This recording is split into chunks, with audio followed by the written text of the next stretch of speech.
They seemed perfect at first. Charming, attentive, everything you'd ever wanted in a partner. 6 months later, you're questioning your own sanity, isolated from friends and family, walking on eggshells in your own home. Here's the brutal truth that's going to save your life. You're not crazy. You're dating a dark triad personality. Research by Dr. Donald Dutton at the University of British Columbia shows that 89% of psychologically abusive relationships involve dark triad traits. These aren't obvious abusers screaming and throwing things. They're master manipulators who use psychological tactics that leave no visible bruises but devastating emotional damage that can destroy your mental health permanently. Today, I'm revealing 7 relationship red flags that appear in the first 90 days before they've completely rewritten your reality and destroyed your support system. When you start recognizing these patterns, you're going to realize some people you've dated have been systematically programming you for abuse while making you think you were the lucky one. Good. That means you're finally ready to stop being everyone's favorite emotional victim. Red flag 1, love bombing intensity. The first red flag is overwhelming attention that feels like a fairy tale but moves at dangerous speed. They contact you constantly, declare love within weeks, push for commitment before you've had time to think, and make you feel like the most special person alive. Dr. Helen Fisher's research at Rutgers University shows your brain floods with dopamine and oxytocin from the intense attention, creating chemical addiction that overrides logical evaluation of the relationship's pace. You become literally addicted to their validation while your critical thinking shuts down. Here's what healthy love looks like. It grows gradually. You have time to miss each other. Conversations develop naturally over months, not days. If someone claims you're soulmates after 2 weeks, that's not romance. That's manipulation designed to bypass your defenses before you can evaluate their character. One client described a partner who sent 50 texts on their second date, showed up at her workplace with flowers and said, "I love you," after 10 days. She felt special until she realized he'd done the exact same thing with his previous 3 girlfriends. Love bombing isn't about you. It's about control. But love bombing is just their opening move. Red flag 2 tests how much you'll tolerate. Red flag 2, boundary testing. They push against small boundaries to see what you'll accept. They show up unannounced after you've asked them to call first. They read your phone because they care so much. They make decisions for you because they know what's best. Each violation gets presented as love or concern. Studies in the Journal of Interpersonal Violence show that each boundary violation is strategically designed to make you feel guilty for wanting privacy or independence. They're not respecting your autonomy. They're training you to abandon it. Watch their reaction when you enforce boundaries. Say, "I need you to call before coming over," and observe what happens. A healthy partner apologizes and adjusts their behavior. A dark triad personality argues, sulks, or shows up anyway while claiming they forgot or were worried about you. The boundary testing escalates systematically. First, they ignore small requests. Then they violate your privacy. Eventually, they're making major life decisions without consulting you. Each step feels reasonable because you've already accepted the previous violation. Once they know your boundaries are flexible, red flag 3 isolates you completely. Red flag 3, isolation tactics. They subtly criticize your friends and family, create conflicts during social events, or demand all your free time, gradually cutting you off from your support network. This happens so slowly you don't notice until you realize you haven't seen friends in months. Dr. Lundy Bancroft's research shows isolation is presented as romantic devotion. "I just want to spend time with you." Your friends don't understand our connection. Your family doesn't appreciate how special you are. They make isolation feel like love. Here's the pattern. They complain when you make plans with others. They create emergencies during social events. They sulk or pick fights when you return from seeing friends. Eventually, it's easier to cancel plans than deal with their reaction. The most dangerous part is how they replace your support system with themselves. They become your only source of validation, advice, and social connection. When problems arise in the relationship, you have no one to talk to who might help you see the situation clearly. Once you're isolated, red flag 4 begins the psychological assault. Red flag 4, reality distortion. They deny conversations you clearly remember, rewrite history to make you the villain, and make you question your own memory and perceptions. This isn't occasional forgetfulness. This is systematic reality manipulation. Dr. Robin Stern's research at Yale University on gaslighting shows that constant reality distortion creates learned helplessness. You stop trusting your own judgment and become dependent on their version of events. Your confidence in your own perceptions gets systematically destroyed. They'll say things like, "That never happened," "You're remembering it wrong," or "You're being too sensitive." When you insist on your version of events, they act hurt that you don't trust them. Somehow, your accurate memory becomes evidence that you're the problem. Keep a private journal of conversations and events. When they deny something, you'll have proof of what actually happened. But here's what's terrifying. Even with written evidence, you'll start doubting yourself because their confidence in their false version is so complete. Red flag 5 reveals their true emotional capacity. Red flag 5,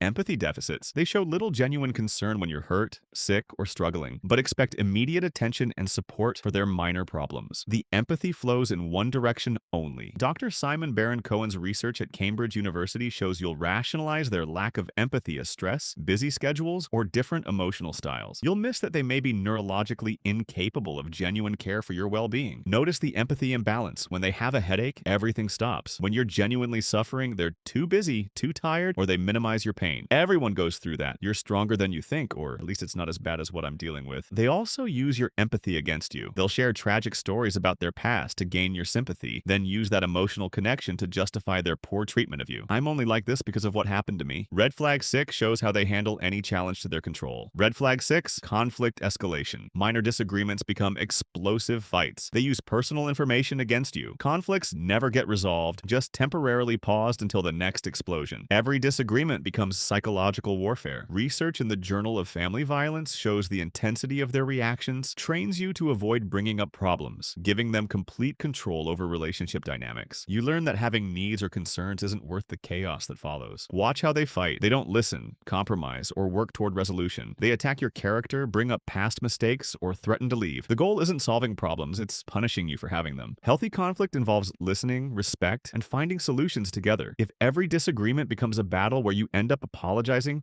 for bringing up legitimate concerns, that's not passion. That's pathology designed to silence your voice. Red flag 7 is the most dangerous because it can become physical. Red flag 7, control escalation. They monitor your activities, control your finances, dictate your appearance, or make threats when you assert independence. Control escalates gradually from caring suggestions to demands to threats, each step normalized by the previous one. National Coalition Against Domestic Violence research shows this progression is systematic. First, they help you make decisions. Then they have strong opinions about your choices. Eventually, they're making demands backed by consequences if you don't comply. They'll frame control as care. I'm just worried about you. I know what's best for us, or I'm trying to protect you. But any attempt to control your basic autonomy is abuse, regardless of how they present it. This is when you need an exit plan. When someone tries to control where you go, who you see, how you spend money, or what you wear, they're telling you they don't see you as an equal human being with rights. They see you as property to be managed. If you recognize these patterns, here's your relationship safety protocol. Document everything privately in a place they can't access. Maintain at least one relationship they can't control or monitor. Keep emergency resources and important documents accessible. Trust your instincts over their explanations, no matter how reasonable they sound. Remember this crucial insight. Healthy love feels safe, not chaotic. If you're constantly anxious, confused, or walking on eggshells, that's not love. That's psychological manipulation designed to break down your resistance to abuse. The most important thing to understand about Dark Triad personalities and relationships is that none of this is about you. You didn't cause it. You can't fix it. You can't love them into being different. This is who they are, and your only protection is recognition and distance. These 7 red flags appear in the first 90 days because that's when they're still wearing their mask. Love bombing, boundary testing, isolation, reality distortion, empathy deficits, conflict escalation, and control escalation form a systematic approach to psychological domination that most people never recognize until it's too late. If you're currently experiencing these patterns, understand that leaving is the only solution that works. Therapy, communication, and compromise don't work with people who see relationships as power games to be won, rather than partnerships to be nurtured. Your emotional well-being and physical safety matter more than their feelings, their promises to change, or your investment in the relationship. If someone is systematically destroying your mental health while claiming to love you, that's not love. That's abuse wearing a romantic mask. If this video opened your eyes to dangerous patterns in your relationships, hit subscribe and comment one word: dating, married, or escaped. Your current situation with Dark Triad patterns. Your story might help someone else recognize what they're dealing with before it's too late. Remember, you deserve relationships that feel safe, supportive, and genuinely loving. Stop accepting psychological warfare disguised as romance.